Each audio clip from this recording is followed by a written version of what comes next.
High in the Karakoram range, where the Himalayas meet the sky, lies Gilgit-Baltistan. This region, often referred to as the roof of the world, is a place where nature's grandeur is on full display. The towering peaks and vast landscapes create a sense of awe and wonder that is hard to find anywhere else on Earth. This is a land of breathtaking beauty. The lush green valleys, dotted with vibrant wildflowers, stretch out as far as the eye can see. The air is crisp and clean, filled with the scent of pine and the distant sound of rushing water. Towering peaks pierce the heavens, their snow-capped summits glistening in the sunlight. These mountains have stood as silent sentinels for millennia, witnessing the rise and fall of civilizations. Crystal-clear rivers carve through lush valleys, their waters pure and life-giving. These rivers have shaped the land, creating fertile grounds for agriculture and sustaining the diverse ecosystems that thrive here.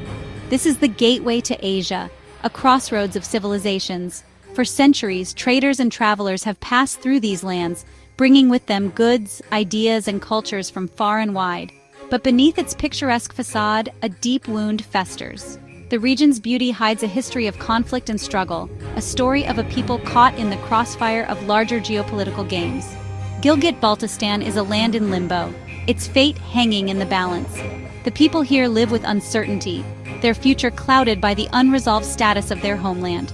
For over 7 decades, its people have yearned for self-determination. They have marched, protested, and raised their voices, hoping to be heard on the world stage. They have struggled to break free from the shackles of a controversial past. The chains of history are heavy, but the spirit of the people is unbroken. For centuries, Gilgit-Baltistan was a tapestry of independent principalities. Each valley and village had its own ruler, its own customs, and its own way of life. Then came the British, their colonial ambitions casting a long shadow. They saw the strategic importance of this region and moved to control it. They absorbed the region into the princely state of Jammu and Kashmir, altering the course of its history. This act sowed the seeds of future conflict, a conflict that continues to this day. This act sowed the seeds of future conflict, a conflict that continues to this day. The people of Gilgit-Baltistan have found themselves at the heart of a geopolitical struggle, their land a pawn in a larger game. In 1947, as the British Empire crumbled, India and Pakistan were born. The partition of the subcontinent was a moment of both hope and tragedy, as millions were displaced and borders were redrawn. Gilgit-Baltistan, geographically detached from both, was left adrift. The region's unique position meant it was neither fully part of India nor Pakistan, leaving its people in a state of uncertainty. The people of Gilgit-Baltistan, yearning for freedom, rose up against the ruling Dogra regime. Their struggle was a testament to their desire for self-determination and their refusal to be subjugated. They tasted victory briefly, savoring 16 days of independence. It was a fleeting moment of triumph, a glimpse of what could have been. But their hope was short-lived. The dream of independence was quickly overshadowed by the harsh realities of geopolitics. A new power emerged from the shadows, eager to claim this strategic prize.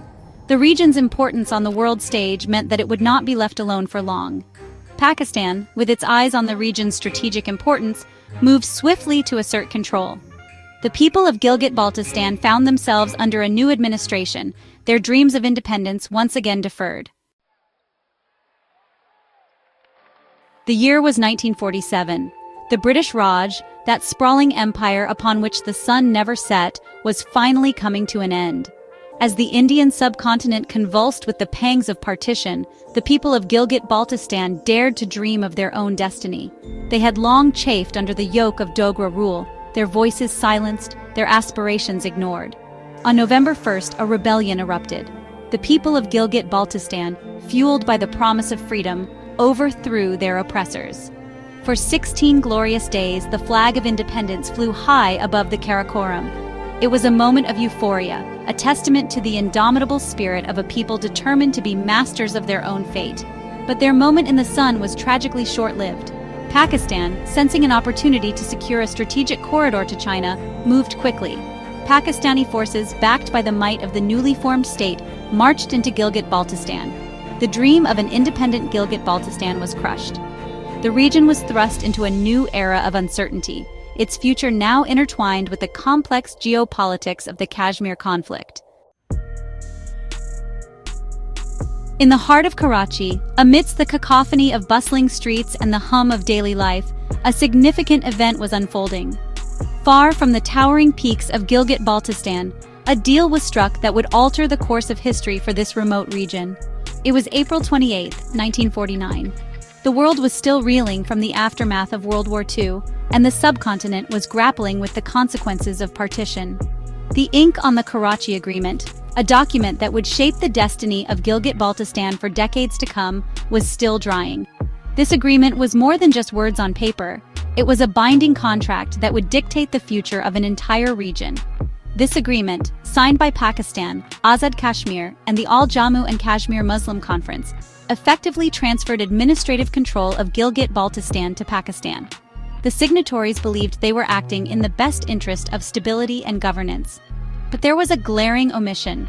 Not a single representative from Gilgit-Baltistan was present at the negotiating table. Their absence was not just a procedural oversight, it was a profound exclusion that would have lasting repercussions. The fate of this strategically vital region, home to a distinct people with their own aspirations, was decided in their absence. The people of Gilgit-Baltistan, with their rich cultural heritage and unique identity, were left voiceless in a decision that would shape their future.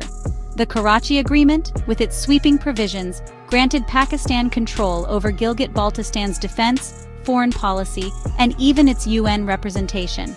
This transfer of power was seen as a means to ensure security and order, but it also meant that the people of Gilgit-Baltistan had little say in their own governance. This agreement, signed in the shadows, would cast a long shadow over Gilgit-Baltistan. The secrecy and lack of transparency surrounding the negotiations only fueled suspicion and mistrust among the local population. It sowed the seeds of resentment and discontent. Over the years, the people of Gilgit-Baltistan would come to view the Karachi Agreement as a symbol of their marginalization and disenfranchisement. The people of Gilgit-Baltistan, once again, found themselves pawns in a larger game, their voices silenced, their right to self-determination denied. Their aspirations for autonomy and recognition were overshadowed by the geopolitical interests of larger powers. The Karachi Agreement, hailed by some as a necessary measure to ensure stability, was seen by many in Gilgit-Baltistan as a betrayal, a blatant land grab disguised as a diplomatic pact. The legacy of this agreement continues to shape the region's politics and the lives of its people, a testament to the enduring impact of decisions made in the shadows.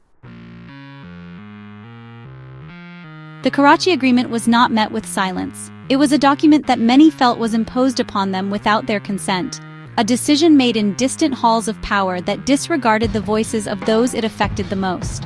Across Gilgit-Baltistan, from the bustling streets of Gilgit, where the markets are alive with the chatter of daily life, to the serene, remote villages nestled in the shadow of Nanga Parbat, a wave of anger and resentment surged. The people felt betrayed, their aspirations for self-determination ignored. The remote villages, often isolated by the rugged terrain, were no less vocal. In these quiet hamlets, the whispers of discontent grew louder, turning into a collective roar. The majestic mountains stood as silent witnesses to the brewing storm of dissent. The people, denied a voice in their own destiny, refused to be silenced. They took to the streets, their faces etched with determination, their voices rising in unison. They were not just protesting an agreement, they were demanding recognition, respect, and the right to shape their own future. Every year, on April 28th, the anniversary of the agreement, Gilgit-Baltistan erupts in protest. The streets fill with people, young and old, men and women, all united in their cause. The air is thick with the fervor of their chants, the banners they hold aloft a testament to their enduring struggle. These are not mere demonstrations, they are acts of defiance, a powerful reminder that the spirit of the 1947 rebellion still burns bright. The protests are a living, breathing embodiment of a people's unyielding spirit. The historical rebellion of 1947 is not just a distant memory, it is a source of inspiration. The protesters carry posters that harken back to that time, drawing strength from the past to fuel their present struggle. "Down with the Karachi Agreement," they chant, their voices echoing through the valleys. They demand justice, they demand their rights, they demand to be heard. The mountains, ancient and stoic, reverberate with their cries. The protests are a testament to the enduring legacy of the Karachi Agreement, a legacy of anger, frustration, and a deep-seated yearning for self-determination. Year after year, the people of Gilgit-Baltistan take to the streets, their voices growing louder, their resolve unwavering. They carry the torch of resistance passed down from generation to generation. The Karachi Agreement, far from bringing closure, has become a rallying cry for a people determined to reclaim their stolen agency. The protests are not just about the past, they are about the future, about the hope for a day when their voices will finally be heard and their rights acknowledged. They carry the torch of resistance, a symbol of their enduring fight for justice. The flames of their torches light up the night, a beacon of hope and defiance. Passed down from generation to generation, this spirit of resistance is a powerful force. It unites the old and the young, bridging the gap between generations with a shared purpose and a common goal. The Karachi Agreement, far from bringing closure, has become a rallying cry for a people determined to reclaim their stolen agency.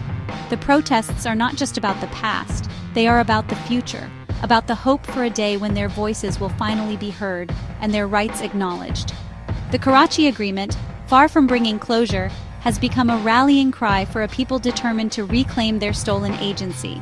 The protests are not just about the past, they are about the future, about the hope for a day when their voices will finally be heard and their rights acknowledged.